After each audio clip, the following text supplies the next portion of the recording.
Excella Education Study in USA assured scholarship. Contact 9881 96666.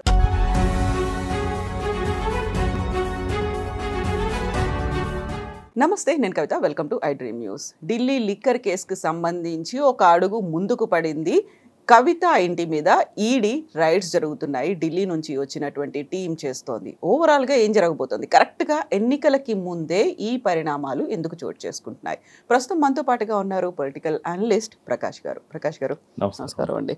So ఈ Delhi liquor కేసుకి సంబంధించి ఎప్పటి నుంచో పెండింగ్లో ఉంది. తన్ని సిబిఐ అటెండ్ అవ్వమంటే తను వెళ్ళలేదు. ఆ తర్వాత సుప్రీంకోర్టులో అది కేసు పెండింగ్ అయింది. ఇప్పుడు సడన్గా మోదీ ఇక్కడ తిరుగుతున్నారు, తెలంగాణలో ప్రచారం అవుతోంది అండ్ షెడ్యూల్ కూడా రాబోతోంది. ఇప్పుడే ఎందుకు ఇలాంటి పరిణామం? ఎప్పుడు మొదటి నుంచి మనం అనుకుంటున్నాం ఈ ఈడీ సిబిఐ అనేటి కేంద్ర ప్రభుత్వంలో ఏ పార్టీ అధికారంలో ఉంటే వాళ్ళ చేతుల్లో ఒక పావులుగా వెపన్స్గా ఉపయోగపడుతున్నాయని దాన్ని కరెక్ట్గా నిరూపిస్తున్నది ఇప్పటి సందర్భం.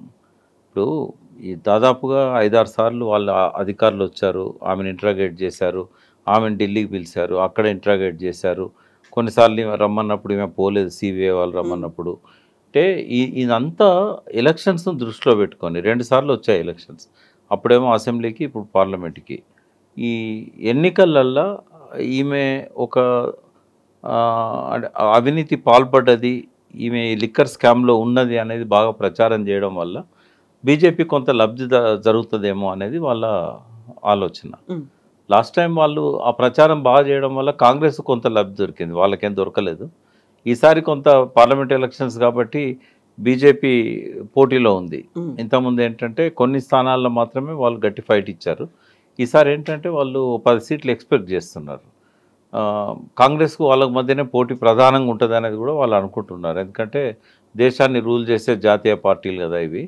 ఒకవేళ టీఆర్ఎస్కు ఓట్లేసి గెలిపించినా కూడా వీళ్ళు ఢిల్లీ స్థాయిలో ప్రభావితం చేయలేరు కదా అనేది ఒక ప్రచారం చేస్తూ ఉన్నారు. అంటే వాళ్ళ ప్రచారానికి ఉపయోగపడుతుందనే ఉద్దేశంతో ఈడీతో ఈ రేడ్లు చేయించడం ఇదంతా కూడా జరుగుతూ ఉంది. ఇంత ప్రహసనం అవసరం? ఒకవేళ నిజంగానే ఈడీకి చిత్తశుద్ధి ఉంటే మొట్టమొదటిసారి ఆమెను ఇంట్రాగేట్ చేసినప్పుడే ఆ రేడ్స్ చేయాల్సి ఉండే, ఆధారాలు దొరికితే అప్పుడే అరెస్ట్ చేయాల్సి ఉండే, అప్పుడే కోర్టులో ప్రొడ్యూస్ చేయాల్సి ఉండే. ఇంత నాంచడము ఇది ఒక అసాధారణమైన ప్రక్రియలాగా మారింది. అంటే ఇంతకుముందు చాలా కేసులలో చాలామందిని పెద్ద పెద్ద వాళ్ళని కూడా ఈడీ అరెస్ట్ చేసింది. కానీ ఎవ్వరి విషయంలో జరగనంత ప్రహసనం ఈమె విషయంలో జరుగుతూ ఉంది. అంటే ఇది కేవలం రాజకీయమే తప్ప దీని వెనకాల నిజంగా చిత్తశుద్ధి ఈడీకి లేదు, ఆధారాలు కూడా వాళ్ళకేం దొరకలేదు. గతంలో ఎన్నిసార్లు ఆమెను ఇంట్రాగేట్ చేసినా ఆమె ఫోన్లన్నీ ధ్వంసం చేసిందని చెప్పింది, కానీ ఆమె అన్ని సిమ్ కార్డులు తీసుకుపోయి ఇచ్చింది. అంటే ఎక్కడ ఏ ఆధారం దొరకలే. కేవలం ఒకే ఒక వాంగ్మూలం ఏంటంటే అందులో ఒకరిని అప్రూవర్గా మార్చి అతనితో స్టేట్మెంట్స్ తీసుకున్నారు. అతను మళ్ళీ కోర్టుకు పోయి నా మీద ఒత్తిడి చేశారు, నేను ఇచ్చింది వాస్తవం కాదని కూడా చెప్పుకున్నాడు. ఢిల్లీ హైకోర్టులోనే అతను మళ్ళీ పిటిషన్ పెట్టి చెప్పుకున్నాడు. అంటే ఏ ఆధారం లేకుండా ఈ పొలిటికల్ హరాస్మెంట్ అనేది ఏదైతే ఉన్నదో ఇది ఎలక్షన్లలో వాళ్ళ లబ్ధి కోసం ప్రజలల్లో ఈమె పట్ల ఒక దుష్ప్రచారం చేయడానికి బీఆర్ఎస్ పార్టీని, ఎందుకంటే మాజీ ముఖ్యమంత్రి గారి డాటర్ కాబట్టి ఆ రకంగా రాజకీయం కోసం ఉపయోగించుకుంటున్నారు తప్ప ఇంటి మీద రేడ్ చేసినంత మాత్రం దొరికేది ఏముండదు.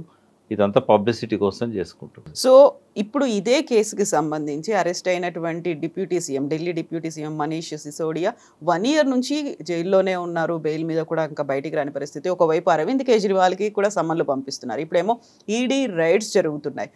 ఇది ఇలాగే కంటిన్యూ అవుతూ ఉంటే నెక్స్ట్ ఏం జరుగుతుందంటారు? అంటే ఎట్లుంటుందంటే ఈ పార్టీలకు ఉన్న సంబంధాలను బట్టి నేరస్తులను కాపాడడం కానీ, నిరపరాధుల మీద దోషులుగా ముద్ర వేయడం కానీ ఇవన్నీ జరుగుతూ ఉన్నాయి. అంటే న్యాయస్థానాలు కొంచెం వీటికి అతీతంగా ఉండే.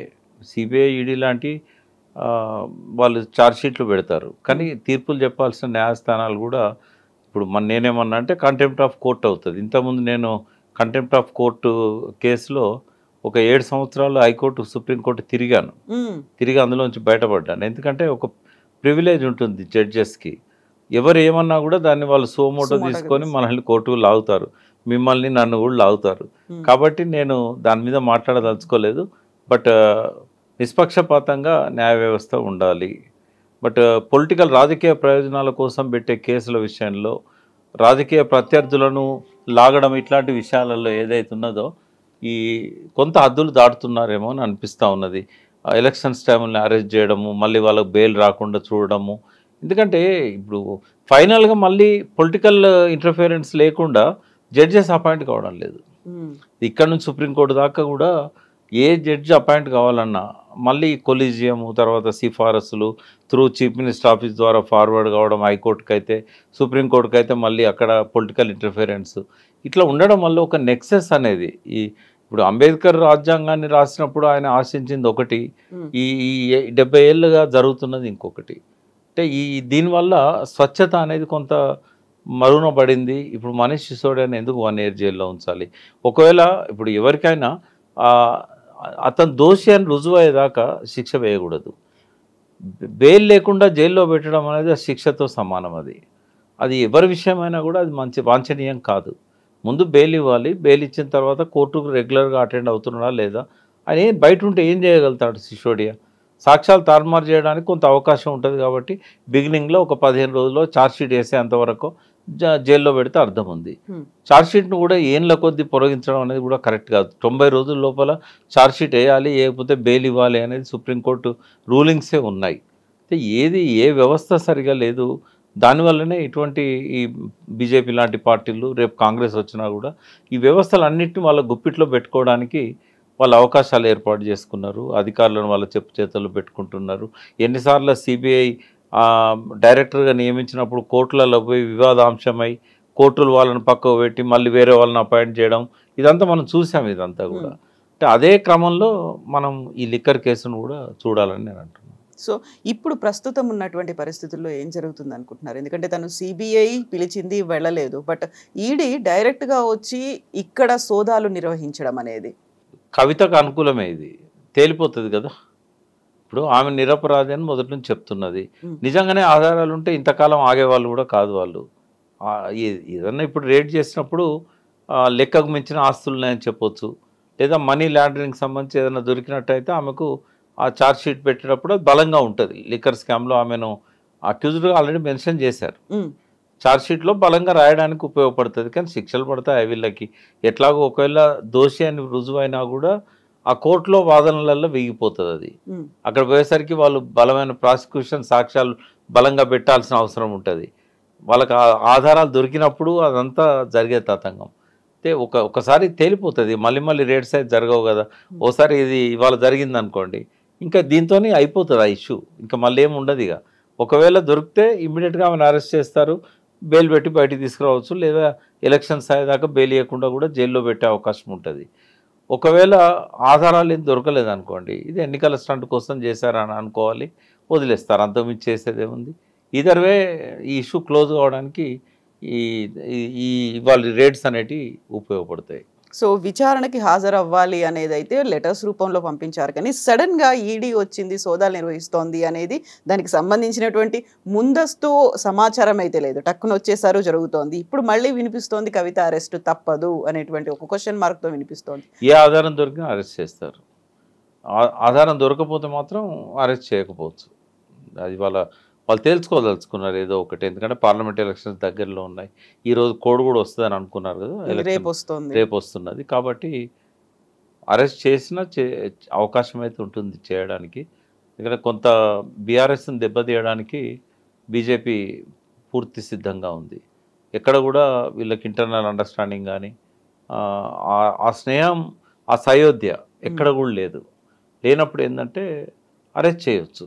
అరెస్ట్ చేసి బెయిల్ రాకుండా కొంతకాలం మనీష్ సిసోడియా లాగా జైల్లో ఉంచే అవకాశం కూడా ఉంది. ఇందులో ఇప్పుడు వినిపిస్తున్నటువంటి ఇంకొక వాదన, ఇవన్నీ ముందస్తుగానే ఊహించారు కాబట్టి కవిత ఈసారి ఎంపీ ఎలక్షన్స్లో బరిలో దిగట్లేదు, నిజామాబాద్ స్థానం కూడా తనకి కేటాయించలేదు అనేది నిజమే అంటారా?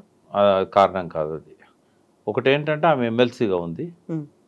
మొన్నటి ఎలక్షన్స్లో ప్రతికూల ఫలితాలు రావడం వల్ల అందులో టార్గెట్ అయింది కూడా కవిత, కేటీఆర్, ఫ్యామిలీ పార్టీ, ఫ్యామిలీ రాజకీయము, ఇట్లాంటివన్నీ జరిగినాయి. కాబట్టి మళ్ళీ ఆ కుటుంబ సభ్యులను నిలబెట్టి మరొకసారి ప్రజల్లో పలచన కావడం ఇష్టం లేదు. కొత్త అభ్యర్థులను, అందులో కొంచెం బీసీ వర్గాలకు ప్రాధాన్యం ఇవ్వాలని చెప్పి కేసీఆర్ గారు అనుకున్నారు. ఈసారి కొంచెం మీరు చూస్తున్నారు కదా, ఒక్కొక్క ఎంపీ అభ్యర్థిని నియమించడం కోసం ఒక రోజంతా ఎక్సర్సైజ్ చేస్తున్నారు. అంతకుముందు ఒపీనియన్స్ తీసుకున్నారు, మళ్ళీ నేరుగా మన అధ్యక్షుడే వాళ్ళ ఒపీనియన్స్ తీసుకుంటున్నాడు. అంటే ఒక ఎక్సర్సైజ్ అయితే జరుగుతూ ఉంది. ఇంతకుముందు ఎన్నడూ టీఆర్ఎస్లో ఇటువంటి చూడలేదు. అసలు ఎవరి పేర్లు డిక్లేర్ అవుతాయో కేటీఆర్ కానీ హరీష్ కానీ కూడా తెలియకపోని పరిస్థితి ఉండేది. అసెంబ్లీ ఎన్నికలప్పుడు అట్లనే జరిగింది.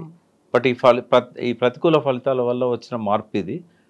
దీనివల్ల కొంచెం మంచి ఫలితాలే రావచ్చేమో. ఎందుకంటే అందరిని విచారించి ఎవరికి ఇబ్బంది లేకుండా అందరిని కూర్చోబెట్టి కన్విన్స్ చేసి ఇస్తున్నారు. నచ్చని వాళ్ళు వెళ్ళిపోతున్నారు. మొన్న నేను మహబూబాబాద్ చర్చ్ అప్పుడు నన్ను ఇన్వైట్ చేశారు. చూశాను, అబ్జర్వ్ చేశాను. సీతారాం నాయక్ నా పక్కనే కూర్చున్నాడు. కేసీఆర్ గారు తన అనౌన్స్ చేసే ముందు ఆడ కవిత పేరు మహబూబాబాద్కి ఎంపీగా మాలోత్ కవిత గారు సిట్టింగ్ ఎంపీ. సీతారాం గారి గురించి చాలాసేపు మాట్లాడారు ఆయన. మన ప్రొఫెసర్ గారికి ఇవ్వాల్సి ఉండే ఇవ్వలేకపోయినాము, తప్పకుండా ఆయనకు సరైన సమయంలో ఆయన మేము చూసుకుంటాము అది అని. కానీ ఆయన బయటకు వచ్చామన్నాడు. 5 ఏళ్ళు వాళ్ళ పవర్లో ఉండి నాకు ఎంపీ ఇవ్వకుండా ఏం చేయలేకపోయినలు, ఇప్పుడు చూసుకునేది ఏముంటుంది. సో అట్లా మాట్లాడతారు కానీ నాకేం నమ్మకం లేదు, నేను నా దారి నేను చూసుకుంటా అని చెప్పి వెళ్ళిపోయాడు ఆయన. బీజేపీ పిలిచింది, ఆయనకు సీట్ ఇచ్చింది. కాబట్టి పాలిటిక్స్లో కొంత ముందట మాట్లాడకపోవచ్చు. కేసీఆర్ గారి దగ్గరికి వచ్చి మాకు అందరికి యాక్సెప్టబుల్ ఈ క్యాండిడేట్ అని చెప్పొచ్చు వాళ్ళు. బట్ బయట పోయి ఎవరి గోతులు తవ్వే వాళ్ళు తవ్వుతూనే ఉంటారు. ఒక పరిణామ క్రమంలో ఏంటంటే ఇది దాదాపు టీఆర్ఎస్ పుట్టిన తర్వాత 24 సంవత్సరాలకి ఒక సమీక్ష, కనీసం ఒక స్థాయిలో ఒక పిలిచి ఆ చిన్న చిన్న పాజిటివ్ మార్పులు, అంత చిన్న చిన్న మార్పులు రావడానికి ఒక పెద్ద షాక్ గురి కావాల్సిన పరిస్థితి. అయితే కవిత కేసుకి సంబంధించి మీరు ఒక అడ్వకేట్ కూడా, పాసిబిలిటీస్ అనేది ఎలా ఉన్నాయి? ఈడీ ముందున్నటువంటి ఆప్షన్స్ ఏముంటాయి, కవిత ముందుండే ఆప్షన్స్ ఏముంటాయి? ఇప్పుడు పెట్టదలుచుకుంటే ఏ ఆధారం లేకుండా కూడా సాక్ష్యాలు క్రియేట్ చేసి కేసులు పెట్టవచ్చు. వదిలేదలుచుకుంటే రెడ్ హ్యాండెడ్గా ఎన్ని సాక్ష్యాలు దొరికినా కూడా వాళ్ళ సాక్ష్యాలను పక్కకు పెట్టి ఛార్జ్షీట్లో మెన్షన్ చేయకుండా వాళ్ళని కాపాడవచ్చు. ఇవాళ ఉన్న వ్యవస్థ అది. కాబట్టి ఇప్పుడు బీఆర్ఎస్కు బీజేపీ మధ్య వైరం కొనసాగుతుంది. రేపు పార్లమెంట్ ఎన్నికల్లో బీఆర్ఎస్ వెనకాల ఉన్న ఓట్ల కోసం బీజేపీ చూస్తున్నది. కాబట్టి ఆమెను అరెస్ట్ చేయడానికి పాసిబిలిటీస్ ఎక్కువ ఉన్నాయి. కేసును పటిష్టంగా తయారు చేయడానికి అవకాశాలు ఎక్కువ ఉన్నాయి. ఇవాళ ఈడీ రేడ్స్లో ఏం దొరకకపోయినా కూడా దొరికినాయని చెప్పి ప్రచారం చేయడానికి కూడా అవకాశం ఉంది. ఇప్పుడు ఈ వార్త ఇవాళ వస్తుంది, నిజంగా దొరికినాయా లేదా, ఏం సాక్ష్యాలు దొరికినాయా అనేది ఛార్జ్షీట్లో పెట్టి విచారణకు వచ్చినప్పుడు కానీ చాలా టైం అప్పుడు మర్చిపోతాం మనం. ఇప్పుడున్న ఇంట్రెస్ట్ అప్పుడు ఎందుకు ఉంటుంది? కాబట్టి ఏం లేక ఏం దొరకకపోయినా కూడా ఆధారాలు దొరికినాయని చెప్పొచ్చు.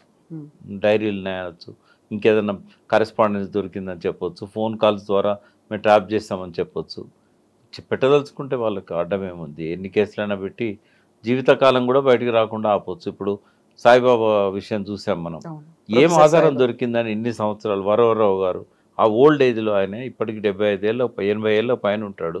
ఆయన కండిషనల్ బెయిల్ పెట్టి ముంబై నగరానికి కట్టడి చేసి చాలా రోజులు ఎర్రవాడ జైల్లో పెట్టి, ఆ భీమా కొరగాం అనే దానికి ఆయనకు సంబంధమే లేదు. అది ఎక్కడనో పూణేలో అహ్మద్నగర్ పోయే దారిలో ఉంటుంది. అంటే వాళ్ళు పెట్టదలుచుకుంటే ఎన్ఐఏ కావచ్చు, లేకుంటే సిబిఐ కావచ్చు, ఈడీ కావచ్చు, ఇవన్నీ కూడా